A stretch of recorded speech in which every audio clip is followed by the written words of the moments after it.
Hello, my name is Professor Eucalyptus. You're about to start your Pokemon journey. But this is a journey of map-related proportions, a journey about topographic maps. Topographic maps and humans have been working together since they were invented, and have helped each other navigate the great Earth with impeccable efficiency. Today you'll be exploring the Sinnoh region, which is present-day Hokkaido, the largest island of Japan.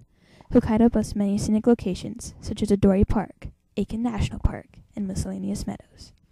For the more virtual tour, one can visit Orberg City. Now for a prime example. Abby, just for the records, I must ask, are you a boy or a girl? Well, Boy then. But we haven't called all day. Now get your map and move on. alright, 1 centimeter to go before I reach Orberg. Are you reading your Pokemon correctly? Yes, I. See that the scale. Whatever you see, such as right there, is actually a different distance in actuality. So, 1 centimeter on a map might be 2 miles that you'll really be traveling. So looking at my map scale, I've got 500 miles to go? Yes. But I don't even have my running shoes yet. The best route to Orberg. I'd follow the red dotted line, but that's just me. Why? Well, to choose the best routes, you should follow the trails noted in the map key. A key shows what different symbols mean. A dotted line could mean a footpath, or a P could stand for parking. Looking at your map key, it seems as though those red dotted lines are trails, and that particular trail leads you straight to Orberg, so choose that one. What about camping? Without my running shoes, I can't move quickly enough. That's easy. Good hiking routes and camping areas can be found by looking at your key. Certain keys designate different routes, some being for people on foot and others for train due to rails. Always hike where there is a maintained path of a novice. This helps prevent injury and, in some cases, death. When choosing a camping spot, make sure it's on flat ground and near water, just in case your supplies run low. Also, don't rest in the tall grass, or bushes for that matter. You never know what sorts of Pokemon might jump out at you, such as wolves and tigers. Now I really ought to be going. I've got a gym badge to get. Okay, now, I want a Baneri because they're fluffy, but Baneri only live in forests. No matter, pay attention while I instruct you in the ways of Pokemon. The map key shows you many things. It explains every symbol you see on your map, from colors to unusual and incoherent lines. Colors can stand for many things, though blue usually hints toward bodies of water. Green tends to mean vegetation, and brown and white are often the base color for the entire map.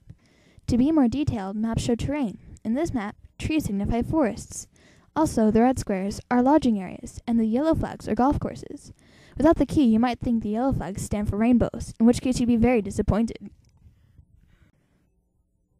I wish I knew where to go from here, or which way to hold the map for that matter. Did you look at your compass rose? What now? The compass rose. It tells you your cardinal directions. Not following. To go anywhere, one must first know the direction in which they are traveling. There are 4 main directions: north, south, east, and west. However, on a more detailed compass, the subdivisions of these directions are noted, such as northeast and southwest, to list a few. It is important to always have the large N pointing upward. This way you can get an accurate read of what direction you should be going or hiking. As a basic example, if you go south from Twin Leaf Town, you will end up in the ocean. You're the gym leader? I'm a very accomplished person. More like creepy. Anyway, ready to valiantly battle in which the most educated participant brutally crushes an loser into powder? Yeah. Grand. Now sit down in your seat and pull out your number 2 pencil. Huh? I should have warned you beforehand, but this is a test of your knowledge. A pop quiz, in essence. Did you study? I never study. All right. First question. How would you choose the best trail? Easy. You look at the key and figure out what is an actual route on the map. Then you'd use your compass rose to find your needed direction, and then you'd choose the trail that most suits your needs. Correct. Next question. Explain the map scale. The scale is basically 2 lines, one on top of another. It compares the two distances, the one you're seeing and what is actually being covered. The northernmost line is a far smaller distance, such as 1 inch or 1 centimeter, because it applies directly to the map. The lower line applies to the actual distance and will often be in miles or kilometers. Indeed. Now the final question. Explain contour lines. What? 10 seconds. Wait, you never told me this. Then you lose. But I won, 3-1. Preposterous. You don't understand your map, and that's the end of it. Contour lines, what are those? They sound important. Arguably the most important part of the topographic map. Then why didn't you tell me beforehand? Because I wanted you to remember it as the most recent thing in your head. Then tell me right before we battle. And have you win right away? Ha! Well, can you tell me now? Why not? Contour lines are the basis upon which the topographic map is built. These lines are the squiggly lines you see all over the map. All over. The lines help you find three things: elevation, slope, and relief. Each contour line represents a certain elevation. Elevation is always in reference to sea level. The contour interval is the height covered in between the lines. For example, 10 feet, in between two lines. Roughly, there is a rise of 10 feet. The contour interval is important in judging your elevation. Also important is the index contour line. This line is far bolder than the rest and gives a definite number. That number only applies to that particular line. The peak of hills and sunken depressions in the land are marked by closed circles. Slope is the gradual and steep rise of the land. The closer together the lines, the steeper the rise, and vice versa. Relief is the difference between the high and low points on the map.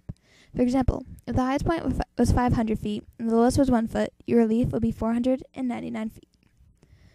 What one must remember is that contour lines never cross. Each one marks a separate elevation. Thus, if they crossed, you wouldn't have a topographic map, but a printing error.